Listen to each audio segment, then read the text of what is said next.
We're here today with Tal from Oliberte. Tal, can you tell us a little about your background, please? Yeah, quite fortunate. I was actually born in Israel. My father was born in Uzbekistan and grew up in Ukraine. And my mother was born in northern Russia in Siberia and grew up in Latvia. And from there, they moved to Israel shortly after that, 1980, moved to Canada, and grew up in a fantastic family. I kind of had the opportunity to go to Western, did my undergrad there, and did an MBA at McMaster University, which led me eventually to launch a charity called MBAs Without Borders, which built small businesses across Africa, Asia, and Latin America. And then from there, I recently launched this past year Oliberte Footwear, which is the first premium shoe company that works exclusively in sub-Saharan Africa. Can you tell us about your current product line?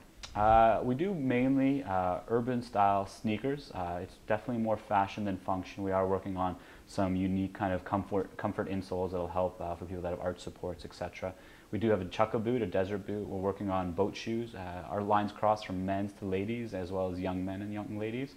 And we're not yet in other lines, particularly kids and babies. We're really sticking on kind of that market mainly for the urban professional, the adult, or that urban stylist, whether it's in Oakville or Toronto, New York, Montreal, or Tokyo. All right, great. Can you tell us a little bit about the company name and where that came from? The word Oliberte is a play on the word Liberia, which is liberty, and liberté in French, and then being a proud Canadian, Oliberte, au Canada, that's how we get the name. Great. And tell us why you chose Africa.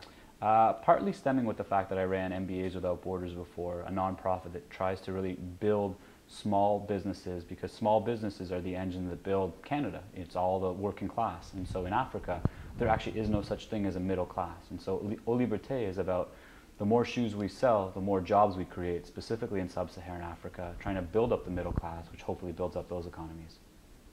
Can you tell us what you're doing in the future, any future product lines? Give us an idea of what's next. We get asked a lot, are we doing anything else aside from footwear? Are we doing apparel, accessories? Maybe one day.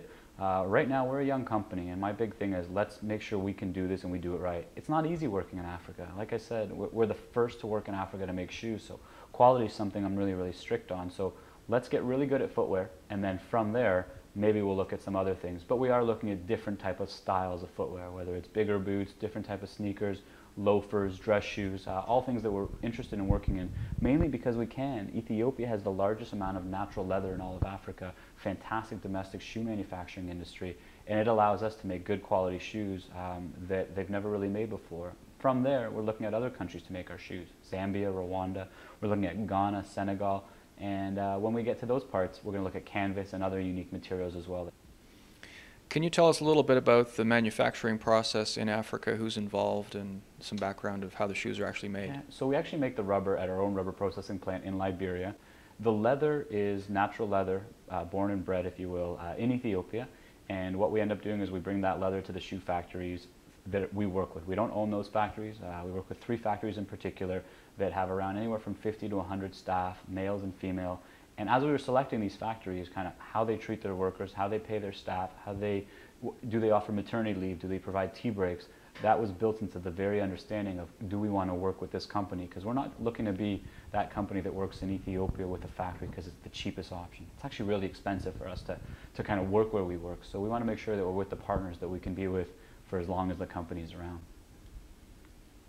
Okay, and can you tell us how we buy your products? Yeah, you can definitely go to www.oliberte.com. We're in select stores across Canada, and particularly in Oakville, you can always come to our showroom at 603 York Street. It's our warehouse/showroom, but you always have our full collection here, and obviously you don't have to worry about shipping. Up until the end of the month, until the end of the Olympics, shipping is free for anyone that orders across Canada and the US. And then after that, it's just a nominal fee of $15. Any returns, a lot of people have a tough time with like shoe sizes. Any returns for shoe sizes or styles are free, and final returns just have a small fee as well. And speaking of shipping, you offer something unique, I think, we've never seen before, called 3-way shipping. Can you tell us about that? Yeah, there's been fantastic companies online that offer 2-way shipping, which is you can ship to the customer and they can return it. Our 3rd way is I'm not so okay really with the fact that at one point knowing that our shoes are the reason there's more garbage in the world. And so we have a program that at the end of the life of the shoe, if you haven't been able to donate it or give it to somebody else for a very, very small fee, and in future for no fee at all, you can return those shoes back to us, and we will either recycle them into new shoes or make other different products that we can use whether in our warehouse or maybe children's playground. There's some really unique things you can do with recycled leather and rubber, and luckily we're still young enough that we don't have shoes being returned, but when that day happens, it was an important thing, and when we built it, to make sure that we take care of what we put into this world as well. Great. Thanks for your time today, Tal. My pleasure. Thank you.